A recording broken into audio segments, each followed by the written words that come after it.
चलना चाहती हूँ। जीवन का लक्ष्य परमात्मा है, जीवन का लक्ष्य ईश्वर है, जीवन का लक्ष्य ब्रह्म है। और उस ब्रह्म की चेरी ये माया पूरे संसार में फैली हुई है, जो आपको अपनी ओर खींचती है। माया आपको आकर्षित करती है, वस्तुतः ब्रह्म से ही निर्मित है, पर इतनी प्रबल है कि आपको हर पल अपनी ओर आकर्षित करती है। पर ध्यान रखना, ये माया जो है संसार की सुंदर सुखद जो प्रतीत होती है, वस्तुतः यह उससे निर्मित है, जिससे सुख निर्मित होता है। ये सुख नहीं है। संसार का सुख जो कुछ भी निर्मित हो रहा है वो कुछ क्षण के लिए है, स्थायित्व तो नहीं है, इसमें स्थायित्व नहीं है। जैसे किसी भी तरह का सुख आपके जीवन में जब आता है, क्षणिक होता है और स्वयं आता है और स्वयं चला भी जाता है। कभी सुख, कभी दुख, कभी दुख, कभी सुख, ये क्षण ऐसे ही निर्मित होता रहता है। जीव सुखी और दुखी होता रहता है। और मैं इससे ऊपर की बात कर रही हूँ, इस जो ये जगत है सुख दुख से निर्मित, मैं इससे कुछ ऊपर की बात, ब्रह्म की बात कर रही हूँ, आनंद की बात कर रही हूँ। जो हर पल अपने आप में आनंदित होता है वो परमात्मा है। जो हर पल अपने आप में प्रतिष्ठित होता है वो परमात्मा है। मैं चाहती हूं कि आप ये भूल जाओ कि आप कौन हो। कुछ समय के लिए ये भुला दो कि कौन हो।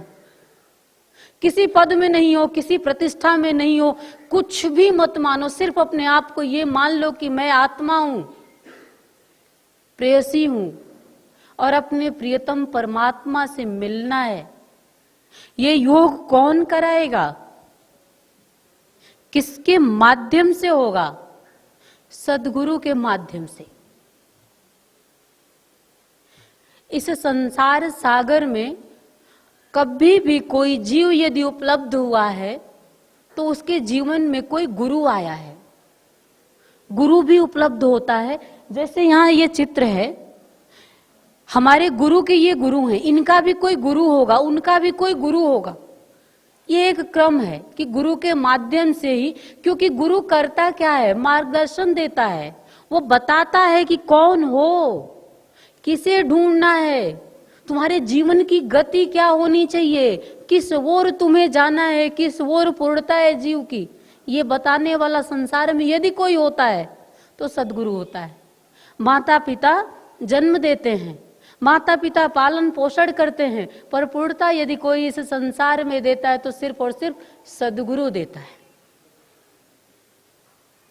इसलिए पूर्णता यदि चाहिए जीव को, सुख चाहिए जीव को, आनंद चाहिए जीव को, प्रतिष्ठा चाहिए जीव को, तो सद्गुरु के शरण में आपको जाना पड़ेगा। गुरु का ध्यान करना पड़ेगा, गुरु की पूजा अर्चना करनी पड़ेगी आपको। जब आप किसी को प्रेम देते हो, सद्गुरु को जब आप प्रेम देते हो तो उससे भी आपको प्रेम मिलता है। प्रकृति का नियम है, जो आप देते हो वो आपको मिलता है। जब वो आपके प्रेम से पूर्ण होता है तो वो भी आपको प्रेम देता है, और जब वो आपको प्रेम देता है तो आप भी धीरे धीरे धीरे धीरे पूर्ण होने लगते हो प्रेम से। आप सभी ने ये महसूस किया होगा कि प्रेम के बिना हमेशा जीवन अधूरा सा लगता है। संबंधों में भी यदि खटास आने लगता है। आजकल का तो युग ऐसा हो गया है कि संबंध देखे तो बड़े अधूरे होने लगे हैं। प्रेम जो रस है, जिससे सिंचित होता है हमारा जीवन, जिससे हम पुष्पित और पल्वित होते हैं, किसी भी संबंध से जब हमें प्रेम मिलता है तो हम खिल उठते हैं, और जब प्रेम हमें नहीं मिलता है तो धीरे धीरे प्राण सूखने लगता है। प्रेम जीव की आवश्यकता है, प्रेम के बिना जीवन नहीं है। इसलिए प्रयास करना चाहिए प्रेम देने की। जब दोगे तो मैंने कहा प्रकृति का नियम है, मिलेगा ही वापस। ऐसा हो ही नहीं सकता कि आप प्रेम दो और आपको नहीं मिले। सब में तो परमात्मा ही बैठा हुआ है ना। आप जो करोगे, जैसा करोगे वैसा वो आपको देगा। और संबंधों में प्रेम करोगे तो संवर जाओगे, और अगर ईश्वर से प्रेम हो जाए तो मुक्त हो जाओगे, पूर्ण हो जाओगे। जिस पूर्णता की बात कही जाती है तो पूर्ण हो जाओगे, परमात्मा में हो जाओगे। और मेरे कहने का, मैं जो कुछ भी कह रही हूं, मेरे कहने का दृष्टिकोण सिर्फ इतना ही है कि ये जो आपका जीवन है, इसे भली भांति जीते हुए, इससे विलग भी एक जीवन है आत्मा और परमात्मा का। आप सिर्फ किसी नाम से नहीं हो, आप सिर्फ किसी रूप से नहीं हो, आप आत्मा और परमात्मा हो। उसकी भी खोज आपके जीवन में होनी चाहिए। प्रश्न आपके जीवन में होना चाहिए कि तू मेरे अंदर यदि है तो मुझे तुम्हें देखना है।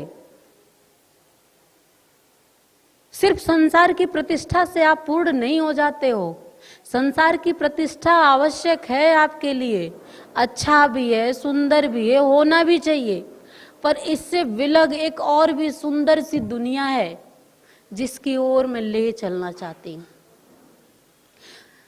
उस ओर जब बढ़ने लगोगे तो ये संसार जो है आपको फिर समझ में आएगा कि ये तो बड़ा अधूरा है। अभी आपको ये पूरा लगने लगता है, कुछ समय विशेष में जब कुछ प्राप्त होता है बड़ी सुखी होते हो, जो ही छूटता है बड़ी दुखी होते हो।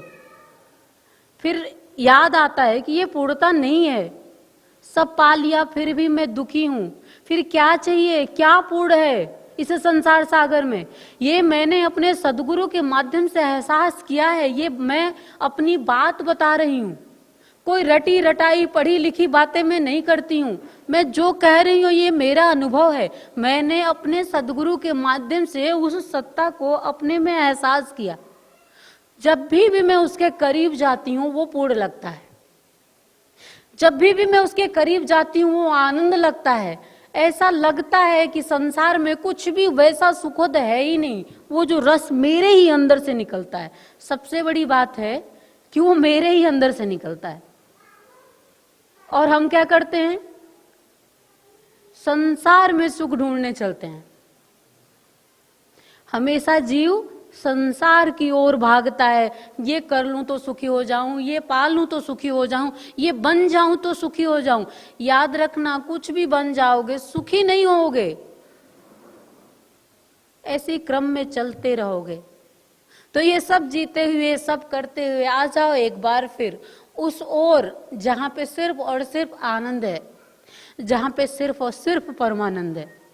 और इसके लिए कुछ भी करने की जरूरत नहीं है। कहते हैं युक्ति, क्या युक्ति है कि हम उसकी ओर बढ़ चले? मैं कह रही हूं कोई युक्ति नहीं है, बस एक ही युक्ति है कि सदगुरु के चरणों में अपने आप को समर्पित कर दो। मन, वचन और कर्म से समर्पित कर दो अपने आप को चरणों में। बस अब आपको वो सदगुरु ही ऐसी दृष्टि दे देगा कि आप उस परमात्मा को अपने स्वयं में देख पाओगे, उसे महसूस कर पाओगे। और मैंने इसी सदगुरु से अपने अंदर, अपने स्व में उस परमात्मा को एहसास कर पाई हूं। आपको भी एहसास देना चाहती हूं।